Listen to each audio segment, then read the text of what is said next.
परम सन्मानयोग गुरु रूप साध संगत जीओ, गुरु बख्शी फतेह प्रवान करनी। वाहिगुरु जी का खालसा, वाहिगुरु जी की फतेह। आओ अज दे पावन मुख वाग दी विचार सतगुरु जी की किरपा नाल सांझी करन दा यतन करिए। अज दा पावन शब्द सिख धर्म दे बानी ज़ाहर पीर जगत गुर बाबा धन सतगुरु साहब श्री गुरु नानक साहब महाराज जी ने बख्शिश किया है। गुरु ग्रंथ साहब जी के पावन अंग 685 ਅਤੇ 686 ਦੇ ਉੱਪਰ ਅੰਕਿਤ ਹੈ। ਗੁਰੂ ਪਿਆਰਿਓ, ਇਸ ਪਾਵਨ ਸ਼ਬਦ ਦੇ ਵਿੱਚ ਸਤਿਗੁਰੂ ਜੀ ਨੇ ਹੰਸ ਅਤੇ ਸਰੋਵਰ ਦੀ ਗੱਲ ਕੀਤੀ ਹੈ ਤੇ ਨਾਲ ਬਗਲੇ ਦੀ ਵੀ ਗੱਲ ਕੀਤੀ। ਹੰਸ ਗੁਰਬਾਣੀ ਵਿੱਚ ਕਿਸ ਨੂੰ ਆਖਿਆ ਗਿਆ ਤੇ ਸਰੋਵਰ ਕਿਸ ਨੂੰ ਆਖਿਆ ਗਿਆ, ਬਗਲਾ ਕੌਣ ਹੈ? ਆਓ ਕੁਝ ਵਿਚਾਰ ਪਹਿਲਾਂ ਸਾਂਝੀ ਕਰਨ ਦਾ ਯਤਨ ਕਰੀਏ। ਸਤਿਗੁਰੂ ਸਾਹਿਬ ਸ੍ਰੀ ਗੁਰੂ ਨਾਨਕ ਸਾਹਿਬ ਜੀ ਦਾ ਹੀ ਇੱਕ ਪਾਵਨ ਸ਼ਲੋਕ ਹੈ, ਸਰਬਰ ਹੰਸ ਧੁਰੇ ਹੀ ਮੇਲਾ ਖਸਮੇ ਏਵਹਿ ਭਾਣਾ। ਸਰੋਵਰ ਕੀ ਹੈ? ਗੁਰੂ। ਤੇ ਹੰਸ ਜੋ ਹੈ ਉਹ ਗੁਰਸਿੱਖ ਹੈ। ਤੇ ਗੁਰੂ ਸਰੋਵਰ ਅਤੇ ਗੁਰਸਿੱਖ ਹੰਸ ਦਾ ਜੋੜ ਜਿਹੜਾ ਹੈ ਉਹ ਮੁੱਢ ਤੋਂ ਹੀ ਹੈ। ਤੇ ਖਸਮ ਅਕਾਲ ਪੁਰਖ ਵਾਹਿਗੁਰੂ ਜੀ ਨੂੰ ਵੀ ਇਹੀ ਗੱਲ ਚੰਗੀ ਲੱਗਦੀ ਹੈ, ਖਸਮੇ ਏਵੈ ਭਾਣਾ, ਕਿਉਂਕਿ ਸਰਬਰ ਅੰਦਰ ਹੀਰਾ ਮੋਤੀ। ਗੁਰੂ ਜਿਹੜਾ ਹੈ, ਸਤਿਗੁਰੂ ਦੇ ਕੋਲ ਪ੍ਰਭੂ ਦੀ ਸਿਫਤ ਸਲਾਹ ਦੀਆਂ ਬਖਸ਼ਿਸ਼ਾਂ ਹਨ ਤੇ ਸਿਫਤ ਸਲਾਹ ਦੇ ਨਾਲ ਇਹ ਪਾਵਨ ਸਰੋਵਰ ਭਰਿਆ ਪਿਆ ਹੈ। ਤੇ ਹੰਸ ਜਿਹੜੇ ਆ ਇਹਦੇ ਵਿੱਚੋਂ ਆ ਕੇ ਉਹ ਅਨਮੋਲ ਬਚਨ ਜਿਹੜੇ ਆ ਸਤਿਗੁਰੂ ਜੀ ਦੇ ਆ ਕੇ ਪ੍ਰਾਪਤ ਕਰਦੇ ਹਨ। ਜਿਸ ਤਰ੍ਹਾਂ ਹੰਸ ਜਿਹੜਾ ਹੈ ਮੋਤੀ ਚੁਗਦਾ ਹੈ। ਸਭ ਕਹਿੰਦੇ ਸਰਬਰ ਅੰਦਰ ਹੀਰਾ ਮੋਤੀ ਸੋ ਹੰਸਾ ਕਾ ਖਾਣ। ਇਹ ਹੰਸ ਜੋ ਹਨ ਗੁਰਮੁਖ ਹਨ, ਗੁਰੂ ਕੇ ਪਿਆਰੇ ਹਨ। ਉਹਨਾਂ ਦੀ ਖੁਰਾਕ ਜਿਹੜੀ ਹੈ ਉਹ ਪ੍ਰਭੂ ਦਾ ਨਾਮ ਹੈ। ਉਹ ਹੀਰੇ ਮੋਤੀ ਪ੍ਰਾਪਤ ਕਰਦੇ ਹਨ ਤੇ ਸਰੋਵਰ ਵਿੱਚ ਮਿਲਦੇ ਹਨ। ਸਰਬਰ ਅੰਦਰ ਹੀਰਾ ਮੋਤੀ ਸੋ ਹੰਸਾਂ ਕਾ ਖਾਣ। ਪਰ ਨਾਲ ਇੱਕ ਗੱਲ ਹੋਰ ਕਹੀ ਗੁਰੂ ਸਾਹਿਬ ਜੀ, ਕਹਿੰਦੇ ਬਗਲਾ ਕਾਗ ਨਾ ਰਹੀ ਸਰਬਰ। ਹੁਣ ਐਸੇ ਵੀ ਲੋਕ ਜਿਹੜੇ ਹਨ ਜਿਨ੍ਹਾਂ ਨੂੰ ਆਪਾਂ ਬੇਮੁਖ ਕਹਿ ਸਕਦੇ ਹਾਂ, ਮਨਮੁਖ ਕਹਿ ਸਕਦੇ ਹਾਂ, ਜਿਨ੍ਹਾਂ ਦੇ ਮਨ ਵਿੱਚ ਕੁਝ ਹੋਰ ਹੈ, ਮੁਖ ਦੇ ਵਿੱਚ ਕੁਝ ਹੋਰ ਹੈ। ਕਾਂ ਤੇ ਬਗਲਾ ਭਾਵੇਂ ਕਿਤਨਾ ਵੀ ਸਿਆਣਾ ਹੋਵੇ ਨਾ, ਉਹ ਗੁਰੂ ਕੀ ਸੰਗਤ ਵਿੱਚ ਨਹੀਂ ਰਹਿ ਸਕਦਾ। ਬਗਲਾ ਕਾਗ ਨਾ ਰਹੀ ਸਰਬਰ ਜੇ ਹੋਵੇ ਅਤ ਸਿਆਣਾ। ਉਹਨਾਂ ਰਿਜ਼ਕ ਨਾ ਪਇਓ ਉੱਥੇ, ਉਹਨਾਂ ਹੋਰੋਂ ਖਾਣਾ। ਉਹਨਾਂ ਦੀ ਖੁਰਾਕ ਜਿਹੜੀ ਆ ਕਾਂ ਤੇ ਬਗਲੇ ਦੀ, ਤੇ ਉਹਨਾਂ ਦੀ ਖੁਰਾਕ ਤਾਂ ਹੋਰ ਹੈ। ਉਹ ਤਾਂ ਡੱਡੂਆਂ ਤੇ ਮੱਛੀਆਂ ਨੂੰ ਖਾਂਦੇ ਆ, ਉਹਨਾਂ ਦੀ ਖੁਰਾਕ ਉੱਥੇ ਨਹੀਂ ਹੈ, ਉਹਨਾਂ ਦੀ ਖੁਰਾਕ ਹੀ ਵੱਖਰੀ ਹੈ। ਤੇ ਸਤਿਗੁਰੂ ਇੱਥੇ ਕਿਰਪਾ ਕਰ ਰਹੇ ਆ ਅੱਜ ਦੇ ਪਾਵਨ ਸ਼ਬਦ ਵਿੱਚ ਕਿ ਇਹ ਜਿਹੜਾ ਗੁਰਸਿੱਖ ਹੰਸ ਹੈ ਤੇ ਗੁਰੂ ਜਿਹੜਾ ਹੈ, ਗੁਰੂ ਸਾਹਿਬ ਮਹਾਰਾਜ ਜਿਹੜਾ ਹੈ ਨਕੋ ਨੱਕ ਪ੍ਰਮਾਤਮਾ ਦੇ ਨਾਮ ਦੇ ਨਾਲ ਭਰਿਆ ਪਿਆ। ਤੇ ਉਹ ਜਿਸ ਵੇਲੇ ਹੰਸ ਸਤਿਗੁਰੂ ਸਰੋਵਰ ਤੇ ਪਹੁੰਚਦੇ ਆ ਤੇ ਕੀ ਪ੍ਰਾਪਤ ਕਰਦੇ ਆ, ਆਓ ਇਸ ਸ਼ਬਦ ਨੂੰ ਵਿਚਾਰਨ ਦਾ ਯਤਨ ਕਰੀਏ। ਇਸ ਪਾਵਨ ਸ਼ਬਦ ਦੀਆਂ ਰਹਾਉ ਦੀਆਂ ਪੰਕਤੀਆਂ ਹਨ, ਕਿਆ ਬਗ ਬੱਪੜਾ ਛੱਪੜੀ ਨਹਾਏ। ਹੁਣ ਜਿਹੜਾ ਬਗਲਾ ਹੈ, ਜਿਹੜਾ ਮਨਮੁਖ ਹੈ, ਉਹ ਛੱਪੜੀਆਂ ਤੇ ਨਹਾਉਂਦਾ ਫਿਰਦਾ। ਰੱਬ ਨੂੰ ਛੱਡ ਦੇਣਾ, ਅਕਾਲ ਪੁਰਖ ਨੂੰ ਛੱਡ ਦੇਣਾ, ਪਰਮਾਤਮਾ ਨੂੰ ਛੱਡ ਦੇਣਾ ਛੱਪੜਾਂ ਤੇ ਨਹਾਉਣ ਵਾਲੀ ਗੱਲ ਹੈ। ਅੱਜ ਅਨੇਕ ਲੋਕ ਜਿਹੜੇ ਆ ਗੁਰੂ ਗ੍ਰੰਥ ਸਾਹਿਬ ਜੀ ਦਾ ਪੱਲਾ ਛੱਡ ਕੇ ਅਲੱਗ-ਅਲੱਗ ਆਪਣੇ ਇਸ਼ਟ ਬਣਾਈ ਫਿਰਦੇ ਹਨ। ਮੈਂ ਤਾਂ ਕਈ ਵੇਲੇ ਬੇਨਤੀ ਕਰਦਾ, ਸਾਡੇ ਸੋਮਵਾਰ ਦਾ ਪਰਮਾਤਮਾ ਹੋਰ ਹੈ, ਮੰਗਲਵਾਰ ਦਾ ਹੋਰ ਹੈ, ਵੀਰਵਾਰ ਦਾ ਹੋਰ ਹੈ, ਸ਼ਨੀਵਾਰ ਦਾ ਹੋਰ ਹੈ।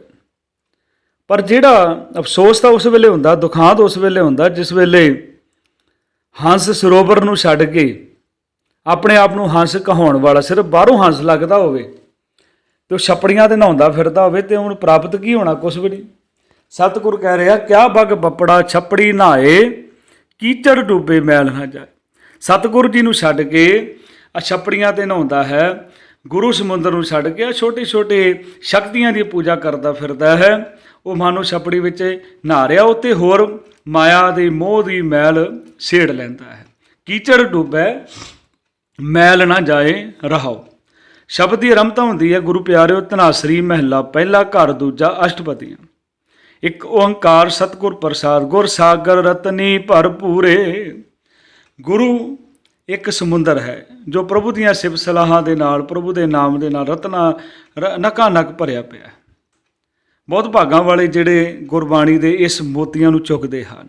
ਇੱਕ ਇੱਕ ਅੱਖਰ ਜਿਹੜਾ ਹੈ ਉਹ ਸਤਿਗੁਰ ਦਾ ਅਨਮੋਲ ਹੈ। ਜਿਸ ਵੇਲੇ ਅਸੀਂ ਬਾਣੀ ਨੂੰ ਸਾਂਝ ਪਾਵਾਂਗੇ, ਹੰਸ ਬਣ ਕੇ ਉਹ ਐਸੀ ਪ੍ਰਾਪਤੀ ਕਰਾਂਗੇ ਤੇ ਆਨੰਦ ਜੀਵਨ ਦੇ ਵਿੱਚ ਜ਼ਰੂਰ ਆਏਗਾ। ਬਹੁਤ ਵੱਡੀ ਕਿਰਪਾ ਗੁਰੂ ਸਾਹਿਬ ਮਹਾਰਾਜ ਨੇ ਸਾਡੇ ਤੇ ਕੀਤੀ ਹੈ, ਕਿਉਂਕਿ ਬਾਣੀ ਹੀ ਸਾਡੇ ਜੀਵਨ ਦਾ ਆਧਾਰ ਹੈ। ਤੇ ਗੁਰੂ ਸਾਗਰ ਦੇ ਕੋਲ ਆਉਣਾ ਹੈ। ਗੁਰ ਸਾਗਰ ਰਤਨੀ ਭਰ ਪੂਰੇ। ਗੁਰੂ ਦਾ ਨਗਾਂ ਨਗ ਭਰਿਆ ਪਿਆ ਪ੍ਰਭੂ ਦੀਆਂ ਸਿਫਤ ਸਲਾਹ ਦੇ ਨਾਲ। ਤੇ ਕੀ ਕਰਦੇ ਹਨ ਗੁਰਸਿੱਖ? ਅੰਮ੍ਰਿਤ ਸੰਤ ਚੁਗੈ ਨਹੀਂ ਦੂਰੇ। ਉਹ ਗੁਰਸਿੱਖ ਜਿਹੜੇ ਆ ਉਸ ਆਤਮਿਕ ਸਾਗਰ ਦੇ ਵਿੱਚੋਂ, ਗੁਰੂ ਗ੍ਰੰਥ ਸਾਹਿਬ ਜੀ ਦੇ ਪਾਵਨ ਸਰੋਵਰ ਦੇ ਵਿੱਚੋਂ ਉਹ ਖੁਰਾਕ ਪ੍ਰਾਪਤ ਕਰਦੇ, ਜਿਵੇਂ ਹੰਸ ਮੋਤੀ ਚੁਗਦਾ ਹੈ। ਤੇ ਪਰ ਸਰੋਵਰ ਤੋਂ ਦੂਰ ਨਹੀਂ ਰਹਿੰਦਾ। ਇਸੇ ਤਰ੍ਹਾਂ ਗੁਰੂ ਕਾ ਸਿੱਖ ਜਿਹੜਾ ਹੈ ਗੁਰੂ ਦੇ ਨਾਲ ਜੁੜ ਜਾਂਦਾ ਹੈ। ਅੰਮ੍ਰਿਤ ਸੰਤ ਚੁਗੈ ਨਹੀਂ ਦੂਰੇ, ਹਰ ਰਸ ਚੋਗ ਚੁਗੇ ਪ੍ਰਭਾਵੇ। ਉਹ ਪ੍ਰਭੂ ਦੀ ਕਿਰਪਾ ਦੇ ਨਾਲ, ਬਖਸ਼ਿਸ਼ ਦੇ ਨਾਲ ਉਹ ਗੁਰਮੁਖ ਜਿਹੜੇ ਹਨ, ਗੁਰਸਿੱਖ ਹਨ, ਉਹ ਪ੍ਰਮਾਤਮਾ ਦੇ ਨਾਮ ਰਸ ਦੀ ਚੋਗ ਚੁਗਦੇ ਹਨ। ਸਰਬਰ ਮੈਂ ਹੰਸ ਪ੍ਰਾਣ ਪਤ ਪਾਵੇ। ਉਹ ਸਰੋਵਰ ਵਿੱਚ ਟਿਕ ਕੇ ਗੁਰੂ ਦੀ ਸਿੱਖਿਆ ਲੈ ਕੇ, ਗੁਰੂ ਦੀ ਬਾਣੀ ਦੇ ਮੁਤਾਬਕ ਜੀਵਨ ਬਤੀਤ ਕਰਕੇ ਉਹ ਪ੍ਰਮਾਤਮਾ ਨੂੰ ਲੱਭ ਲੈਂਦੇ ਹਨ। ਤੇ ਜਿਹੜੇ ਮਨਮੁਖਾ ਕਿਆ ਬਗ ਬੱਪੜਾ ਛੱਪੜੀ ਨਹਾਏ, ਕੀਚੜ ਡੂਬੈ ਮਹਿਲ ਨਾ ਜਾਏ ਰਹਾਓ। ਤੇ ਗੁਰਸਿੱਖ ਹੰਸ ਦੀ ਜਿਹੜੀ ਅਵਸਥਾ ਦੱਸੀ ਹੈ, ਰੱਖ ਰੱਖ ਚਰਨ ਧਰੇ ਵਿਚਾਰੀ।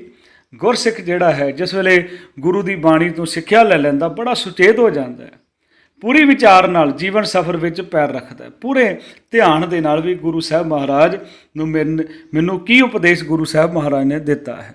ਉਹ ਕੀ ਕਰਦਾ ਹੈ? ਦੁਬਦਾ ਛੋੜ ਭਏ ਨਿਰੰਕਾਰੀ। ਉਹ ਪ੍ਰਮਾਤਮਾ ਤੋਂ ਬਿਨਾਂ ਕਿਸੇ ਹੋਰ ਦਾ ਆਸਰਾ ਭਾਲ ਛੱਡ ਕੇ ਪ੍ਰਮਾਤਮਾ ਦਾ ਹੀ ਉਹ ਬਣ ਜਾਂਦਾ ਹੈ। ਮੁਕਤ ਪਦਾਰਥ ਹਰ ਰਸ ਚਾਖੇ। ਕਿ ਇਹਨਾਂ ਵਿਕਾਰਾਂ ਤੋਂ ਅਸੀਂ ਕਿਸ ਤਰ੍ਹਾਂ ਮੁਕਤੀ ਪ੍ਰਾਪਤ ਕਰ ਸਕਦੇ ਹਾਂ? ਇਹ ਸਤਿਗੁਰੂ ਮਹਾਰਾਜ ਜੀ ਦੇ ਨਾਮ ਵਿੱਚ ਜੁੜ ਕੇ, ਸਤਿਗੁਰੂ ਦੀ ਬਾਣੀ ਨਾਲ ਜੁੜ ਕੇ ਸਮਝ ਆ ਜਾਂਦੀ। ਫਿਰ ਕੀ ਹੁੰਦਾ? ਆਵਣ ਜਾਣ ਰਹੇ ਗੁਰ ਰਾਖੇ। ਫਿਰ ਗੁਰੂ ਸਾਹਿਬ ਸਤਿਗੁਰੂ ਜੀ ਸਹਾਇਤਾ ਕਰਦੇ ਆ, ਉਹਦਾ ਜਨਮ ਮਰਨ ਦਾ ਗੇੜ ਵੀ ਮੁੱਕ ਜਾਂਦਾ। ਕਿਉਂਕਿ ਰੋਜ਼ ਅਸੀਂ ਮਰ ਰਹੇ ਹਾਂ, ਰੋਜ਼ ਅਸੀਂ ਜੀ ਰਹੇ ਹਾਂ। ਆਖਾਂ ਜੀਵਾਂ ਵਿਸਰੇ ਮਰ ਜਾਓ। ਇੱਕ ਆਤਮਿਕ ਅਵਸਥਾ ਬਣ ਜਾਂਦੀ ਹੈ। ਉਸ ਤੋਂ ਬਾਅਦ ਮਨੁੱਖ ਜਿਹੜਾ ਹੈ ਪ੍ਰਮਾਤਮਾ ਅਕਾਲ ਪੁਰਖ ਦੇ ਨਾਲ ਇੱਕਮਿਕ ਹੋ ਜਾਂਦਾ। ਇੱਕ ਹੋਰ ਬੇਨਤੀ ਕਰਦੇ ਹਾਂ, ਮੁਕਤੀ ਮਰਨ ਤੋਂ ਬਾਅਦ ਨਹੀਂ ਹੈ। ਬਾਣੀ ਜਿੰਨੀ ਵੀ ਹੈ ਸਾਨੂੰ ਜੀਂਦਿਆਂ ਹੀ ਸਮਝਾਉਂਦੀ ਹੈ। ਅਸੀਂ ਦਵਾਈ ਲੈਂਦੇ ਜੀਂਦਿਆਂ ਲੈਂਦੇ ਹਾਂ, ਪੜ੍ਹਾਈ ਕਰਦੇ ਹਾਂ ਜੀਂਦਿਆਂ ਕਰਦੇ ਹਾਂ। ਮਰਨ ਤੋਂ ਬਾਅਦ ਕੀ ਉਪਦੇਸ਼ ਹੋਏਗਾ? ਜੋਨੀ ਵੀ ਉਹ ਬਾਣੀ ਦਾ ਉਪਦੇਸ਼ ਹੈ, ਇਹ ਜੀਂਦਿਆਂ ਵਾਸਤੇ ਹੈ। ਮੁਕਤ ਹੋਣਾ ਜੀਂਦੇ ਹੋਣਾ ਹੈ। ਸਾਹਿਬ ਕਹਿੰਦੇ ਸਰਬਰ ਹੰਸਾਂ ਛੋੜ ਨਾ ਜਾਏ। ਜਿਹੜਾ ਪ੍ਰਭੂ ਦਾ, ਗੁਰੂ ਦੇ ਨਾਮ ਦਾ ਸਰੋਵਰ ਹੈ, ਇਹਨੂੰ ਛੱਡ ਕੇ ਗੁਰਸਿੱਖ ਕਿਤੇ ਨਹੀਂ ਜਾਂਦਾ। ਪ੍ਰੇਮ ਭਗਤ ਕਰ ਸਹਿਜ ਸਮਾਏ। ਉਹ ਸਤਿਗੁਰੂ ਨਾਲ ਪ੍ਰੇਮਾ ਭਗਤੀ ਕਰਦਾ ਹੈ ਤੇ ਗੁਰੂ ਦੀ ਬਰਕਤ ਦੇ ਨਾਲ ਆਤਮਿਕ ਡੋਲਤਾ ਵਿੱਚ ਲੀਨ ਹੋ ਜਾਂਦਾ। ਤੇ ਇੱਕ ਹਾਲਤ ਕੀ ਬਣ ਜਾਂਦੀ ਹੈ, ਅਵਸਥਾ ਕੀ ਬਣ ਜਾਂਦੀ ਹੈ? ਸਰਬਰ ਮੇ ਹੰਸ ਹੰਸ ਮੇ ਸਾਗਰ। ਕੋਈ ਫਰਕ ਨਹੀਂ ਰਹਿੰਦਾ ਗੁਰੂ ਦੇ ਵਿੱਚ। ਸਿੱਖ ਦੇ ਵਿੱਚ ਗੁਰੂ ਆਪ ਪ੍ਰਗਟ ਕਰ ਦਿੰਦਾ ਹੈ। ਅਕਥ ਕਥਾ ਗੁਰ ਬਚਨੀ ਆਦਰ। ਇਹ ਕਥਾ ਅਕਥ ਹੈ, ਇਹ ਬਿਆਨ ਨਹੀਂ ਕੀਤੀ ਜਾ ਸਕਦੀ, ਕਿਉਂਕਿ ਜੀਵਨ ਦੇ ਵਿੱਚ ਉਹ ਸਤਿਗੁਰ ਦੇ ਬਚਨਾਂ ਤੇ ਤੁਰ ਕੇ, ਗੁਰੂ ਸਾਹਿਬ ਦੇ ਉਪਦੇਸ਼ਾਂ ਦੇ ਤੁਰ ਕੇ ਇੱਥੇ ਸੰਸਾਰ ਦੇ ਵਿੱਚ ਆਦਰ ਪਾਉਂਦਾ ਹੈ। ਸੁਣ ਮੰਡਲ ਇੱਕ ਜੋਗੀ ਵੈਸੇ। ਜਿਹੜਾ ਕੋਈ ਬਿਰਲਾ ਪ੍ਰਭੂ ਚਰਨਾਂ ਵਿੱਚ ਜੁੜਿਆ ਬੰਦਾ ਅਫਰ ਅਵਸਥਾ ਵਿੱਚ ਟਿਕਦਾ ਹੈ ਤੇ ਉਹਦੀ ਅਵਸਥਾ ਸਤਿਗੁਰ ਕਹਿੰਦੇ ਐਸੀ ਬਣ ਜਾਂਦੀ ਹੈ, ਨਾਰ ਨਾ ਪੁਰਖ ਕਹੋ ਕੈਸੇ। ਕੋਈ ਸੰਕਲਪ ਉਹਦੇ ਮਨ ਦੇ ਵਿੱਚ ਨਹੀਂ ਪੈਦਾ ਹੁੰਦਾ। ਤੇ ਇਹ ਜਿਹੜੀ ਕਾਮ ਚੇਸ਼ਟਾ ਜਿਹੜੀ ਹੈ ਉਹਦੇ ਜੀਵਨ ਦੇ ਵਿੱਚ ਜ਼ੋਰ ਨਹੀਂ ਪਾ ਸਕਦੀ, ਉਹ ਪ੍ਰਮਾਤਮਾ ਨਾਲ ਜੁੜ ਜਾਂਦਾ ਹੈ, ਇਹ ਵਿਕਾਰਾਂ ਤੋਂ ਉੱਪਰ ਉੱਠ ਜਾਂਦਾ ਹੈ। ਤ੍ਰਿਭਣ ਜੋਤ ਰਹੇ ਲਿਵ ਲਾਈ, ਉਹ ਪ੍ਰਭੂ ਦੇ ਤਿੰਨ ਭਵਨਾਂ ਵਾਲੀ ਜਿਹੜੀ ਅਵਸਥਾ ਹੈ, ਭਾਵ ਉਹ ਸਾਰਾ ਕੁਝ ਸਮਝ ਲੈਂਦਾ, ਕਿਉਂਕਿ ਉਹ ਤਾਂ ਸਦਾ ਉਸ ਪ੍ਰਮਾਤਮਾ ਦੀ ਸੁਰਤ ਜੋੜੀ ਰੱਖਦਾ, ਜਿਸ ਦੀ ਜੋਤ ਤਿੰਨ ਭਵਨਾਂ ਵਿੱਚ ਵਿਆਪਕ ਹੈ। ਸੁਰ ਨਰ ਨਾਥ ਸੱਚੇ ਸਰਨਾਏ, ਜਿੰਨੇ ਵੀ ਲੋਕ ਹਨ, ਜੋ ਵੀ ਪ੍ਰਮਾਤਮਾ ਨੇ ਪੈਦਾ ਕੀਤਾ, ਉਹਦੀ ਸ਼ਰਨ ਵਿੱਚ ਹੈ। ਆਨੰਦ ਮੂਲ ਅਨਾਥ ਆਧਾਰੀ, ਗੁਰਮੁਖ ਹੰਸ ਜਿਹੜਾ ਹੈ ਨਾ, ਗੁਰੂ ਸਾਗਰ ਵਿੱਚ ਟਿਕ ਕੇ ਉਸ ਪ੍ਰਾਣਪਤ ਪ੍ਰਮਾਤਮਾ ਨੂੰ ਮਿਲਦਾ ਤੇ ਆਤਮਿਕ ਆਨੰਦ ਦਾ ਸੋਮਾ ਜਿਹੜਾ ਪ੍ਰਮਾਤਮਾ ਨਿਆਸਰਿਆਂ ਦਾ ਆਸਰਾ ਹੈ। ਗੁਰਮੁਖਤ ਭਗਤ ਸਹਿਜ ਵਿਚਾਰੀ, ਤੇ ਗੁਰੂ ਕੇ ਪਿਆਰੇ ਜਿਹੜੇ ਆ ਪ੍ਰਮਾਤਮਾ ਦੀ ਭਗਤੀ ਦੀ ਰਾਹੀਂ, ਉਸ ਦੇ ਗੁਣਾਂ ਦੀ ਵਿਚਾਰ ਦੀ ਰਾਹੀਂ ਅਡੋਲ ਆਤਮਿਕ ਅਵਸਥਾ ਵਿੱਚ ਟਿਕ ਜਾਂਦੇ ਹਨ।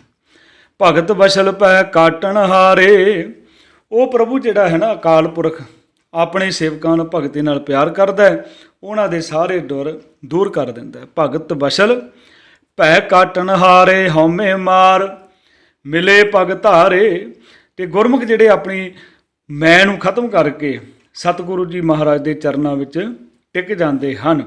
ਅਨਕ ਯਤਨ ਕਰ ਕਾਲ ਸਤਾਏ, ਕਿਉਂਕਿ ਅਨੇਕਾਂ ਹੋਰ ਯਤਨ ਕਰਕੇ ਮਨੁੱਖ ਜਿਹੜਾ ਹੈ ਆਤਮਿਕ ਮੌਤ ਸੇੜ ਲੈਂਦਾ, ਤੇ ਉਹ ਉਸ ਨੂੰ ਦੁਖੀ ਕਰਦੀ ਹੈ। ਮਰਨ ਲਿਖਾਏ ਮੰਡਲ ਮੇ ਆਏ, ਪਰ ਉਹਦੇ ਹੁਣ ਜੋ ਉਹਨੇ ਕਰਮ ਇਦਾਂ ਦੇ ਕਰ ਰਿਹਾ ਜੀਵਨ ਦੇ ਵਿੱਚ, ਉਹ ਆਤਮਿਕ ਮੌਤ ਦਾ ਲੇਖ ਆਪਣੇ ਮੱਥੇ ਤੇ ਆਪੇ ਲਿਖ ਲੈਂਦਾ, ਆਤਮਿਕ ਮੌਤੇ ਮਰ ਜਾਂਦਾ। ਰੱਬ ਨੂੰ ਭੁਲਾਉਣਾ ਹੀ ਮੌਤ ਹੈ, ਆਖਾਂ ਜੀਵਾਂ ਵਿਸਰੇ ਮਰ ਜਾਓ। ਹਾਂ, ਜਨਮ ਪਦਾਰਥ ਦੁਬਦਾ ਖੋਵੇ, ਇਹ ਜਿਹੜਾ ਪ੍ਰਮਾਤਮਾ ਨੇ ਜਨਮ ਬਖਸ਼ਿਸ਼ ਕੀਤਾ, ਮੋਲਕ ਜਨਮ ਦਿੱਤਾ ਹੈ, ਪਰ ਇਹ ਦੁਬਦਾ ਦੇ ਵਿੱਚ ਹੀ ਗਵਾ ਲੈਂਦਾ ਹੈ, ਜਨਮ ਨੂੰ ਗਵਾ ਲੈਂਦਾ ਹੈ। ਤੇ ਸਤਿਗੁਰ ਕਹਿੰਦੇ ਆਪ ਨਾ ਚੀਨਸ ਭ੍ਰਮ ਭ੍ਰਮ ਰੋਵੇ, ਹੁਣ ਜਿਹੜਾ ਵਿਚਾਰਾ ਬਗਲੇ ਵਾਂਗ ਹਉਮੈ ਦੀ ਛਪੜੀ ਵਿੱਚ ਹੀ ਨਹਾਉਂਦਾ ਰਹਿੰਦਾ ਤੇ ਆਤਮਿਕ ਜੀਵਨ ਨੂੰ ਨਹੀਂ ਪਛਾਣਦਾ, ਆਪ ਨਾ ਚੀਨਸ ਭ੍ਰਮ ਭ੍ਰਮ ਰੋਵੇ। ਕਹਿ ਤੋ ਪੜ ਤੋ ਸੁਣ ਤੋ ਏਕ, ਪਰ ਜਿਹੜਾ ਗੁਰਮੁਖ ਹੰਸ ਜਿਹੜਾ ਹੈ, ਜਿਹੜਾ ਗੁਰਸਿੱਖ ਹੈ, ਇੱਕ ਪ੍ਰਮਾਤਮਾ ਦੀ ਸਿਫਤ ਸਲਾਹ ਉਚਾਰਦਾ ਤੇ ਪੜ੍ਹਦਾ ਤੇ ਸੁਣਦਾ ਹੈ। ਕਹਿ ਤੋ ਪੜ ਤੋ ਸੁਣ ਤੋ ਏਕ, ਕੀ ਮਿਲਦਾ ਹੈ? ਧੀਰਜ ਧਰਮ ਧਰਨੀ ਧਰ ਟੇਕ, ਧੀਰਜ ਭਾਵ ਧਰਤੀ ਦੇ ਆਸਰੇ ਪ੍ਰਭੂ ਦੀ ਟੇਕ ਫੜਦਾ ਤੇ ਗੰਭੀਰ ਸੁਭਾਅ ਦਾ ਗ੍ਰਹਿਣ ਕਰਦਾ, ਤੇ ਉਹ ਮਨੁੱਖ ਜੀਵਨ ਨੂੰ ਫਰਜ਼ ਨੂੰ ਪਹਿਚਾਣਦਾ। ਧੀਰਜ ਧਰਮ ਧਰਨੀ ਧਰ, ਧਰਨੀ ਧਰ ਧਰਤੀ ਦਾ ਆਸਰਾ ਜਿਹੜਾ ਪ੍ਰਭੂ ਹੈ। ਜਤ ਸਤ ਸੰਜਮ ਹਿਰਦੇ ਸਮਾਏ, ਇਹ ਜਿਹੜੇ ਕਹੇ ਜਾਂਦੇ ਆ ਜਤ ਸਤ ਸੰਜਮ, ਉਸ ਮਨੁੱਖ ਦੇ ਹਿਰਦੇ ਵਿੱਚ ਸੁਤੇ ਹੀ ਲੀਨ ਹੋ ਜਾਂਦੇ ਹਨ। ਚੌਥੇ ਪਦ ਕੋ ਜੇ ਮਨ ਪਤਿਆਏ, ਚੌਥਾ ਪਦ ਕਹਿੰਦੇ ਉਹ ਆਤਮਿਕ ਅਵਸਥਾ ਜਿੱਥੇ ਮਾਇਆ ਦੇ ਤਿੰਨ ਗੁਣ ਜਿਹੜੇ ਆ ਜ਼ੋਰ ਨਹੀਂ ਪਾ ਸਕਦੇ, ਤੇ ਉਹ ਸਤਿਗੁਰੂ ਮਹਾਰਾਜ ਕਹਿੰਦੇ ਉਹ ਮਨੁੱਖ ਜਿਹੜਾ ਪਰਮਾਤਮਾ ਸਤਿਗੁਰੂ ਸਰੋਵਰ ਦੇ ਵਿੱਚ ਇਸ਼ਨਾਨ ਕਰਦਾ ਹੈ, ਸਤਿਗੁਰੂ ਬਾਣੀ ਦੇ ਵਿੱਚ ਇਸ਼ਨਾਨ ਕਰਦਾ, ਗੁਰੂ ਦੇ ਬਚਨਾਂ ਨੂੰ ਜੀਵਨ ਦੇ ਵਿੱਚ ਕਮਾਉਂਦਾ ਹੈ। ਸਾਚੇ ਨਿਰਮਲ ਮੈਲ ਨਾ ਲਾਗੇ, ਉਹ ਸਦਾ ਥਿਰ ਪ੍ਰਭੂ ਟਿਕ ਕੇ ਪਵਿੱਤਰ ਜੀਵਨ ਵਾਲਾ ਹੋ ਜਾਂਦਾ ਹੈ, ਤੇ ਉਹਨੂੰ ਵਿਕਾਰਾਂ ਦੀ ਮੈਲ ਨਹੀਂ ਲੱਗਦੀ। ਤੇ ਕੀ ਹੁੰਦਾ? ਗੁਰ ਕੇ ਸ਼ਬਦ ਭਰਮ ਭਾਉ ਪਾਗੇ, ਗੁਰੂ ਦੇ ਸ਼ਬਦ ਦੀ ਬਰਕਤ ਇਹ ਹੈ ਕਿ ਭਰਮਾਂ ਤੋਂ ਡਰ ਤੋਂ ਮਨੁੱਖ ਜਿਹੜਾ ਹੈ ਉਹ ਦੂਰ ਹੋ ਜਾਂਦਾ ਹੈ। ਸੂਰਤ ਮੂਰਤ ਅਨਾਦ ਅਨੂਪ, ਸੂਰਤ ਸ਼ਕਲ, ਮੂਰਤ ਕਹਿੰਦੇ ਹਸਤੀ, ਵਜੂਦ ਜਿਹੜਾ ਹੋਂਦ ਜਿਹੜੀ ਹੈ, ਜਿਸ ਵਰਗਾ ਹੋਰ ਕੋਈ ਨਹੀਂ ਹੈ, ਜਿਸ ਦੀ ਸੋਹਣੀ ਸੂਰਤ ਤੇ ਇਸ ਦਾ ਵਜੂਦ ਆਦ ਤੋਂ ਹੀ ਚੱਲਿਆ ਆ ਰਿਹਾ। ਸੂਰਤ ਮੂਰਤ ਆਦ ਅਨੂਪ, ਨਾਨਕ ਜਾਚੇ ਸਾਚ ਸਰੂਪ, ਤੇ ਨਾਨਕ ਵੀ ਉਹ ਸਦਾ ਥਿਰ ਹਸਤੀ ਵਾਲੇ ਪ੍ਰਭੂ ਦੇ ਦਰ ਤੋਂ ਨਾਮ ਦੀ ਦਾਤ ਮੰਗਦਾ। ਨਾਨਕ ਜਾਚੈ ਸਾਚ ਸਰੂਪ, ਸਦਾ ਕਾਇਮ ਰਹਿਣ ਵਾਲਾ ਜੋ ਪ੍ਰਮਾਤਮਾ, ਉਹਦੇ ਕੋਲ ਨਾਮ ਦੀ ਦਾਤ ਮੰਗਦਾ ਹੈ। ਤੇ ਸਤਿਗੁਰੂ ਮਹਾਰਾਜ ਸਾਨੂੰ ਕਿਰਪਾ ਕਰਦੇ ਆ ਕਿ ਅਸੀਂ ਹੰਸ ਬਣਨਾ ਹੈ, ਅਸੀਂ ਬਗਲੇ ਨਹੀਂ ਬਣਨਾ, ਤੇ ਉਸ ਸਰੋਵਰ ਨੂੰ ਨਹੀਂ ਛੱਡਣਾ ਜਿਹਨੂੰ ਸਤਿਗੁਰੂ ਮਹਾਰਾਜ ਨੇ ਸਾਨੂੰ ਜਿਹਦੇ ਲੜ ਲਾਇਆ ਹੈ। ਤੇ ਕਿਆ ਬਗ ਬੱਪੜਾ ਛਪੜੀ ਨਾਹੇ ਕੀਚੜ ਡੁੱਬੇ ਮੈਲ ਨਾ ਜਾ, ਅਵਸਥਾ ਇਹ ਹੋ ਜਾਣੀ ਹੈ ਕਿ ਅਸੀਂ ਇੱਥੋਂ ਚੁਗਣਾ ਹੈ, ਅੰਮ੍ਰਿਤ ਸੰਤ ਚੁਗੈ ਨਹੀਂ ਦੂਰੇ, ਗੁਰੂ ਗ੍ਰੰਥ ਸਾਹਿਬ ਤੋਂ ਦੂਰ ਨਹੀਂ ਹੋਣਾ, ਬਾਣੀ ਤੋਂ ਦੂਰ ਨਹੀਂ ਹੋਣਾ। ਸਤਿਗੁਰੂ ਕਿਰਪਾ ਕਰਨ। ਇੰਨੀਆਂ ਬੇਨਤੀਆਂ ਪ੍ਰਵਾਨ ਕਰਨੀਆਂ।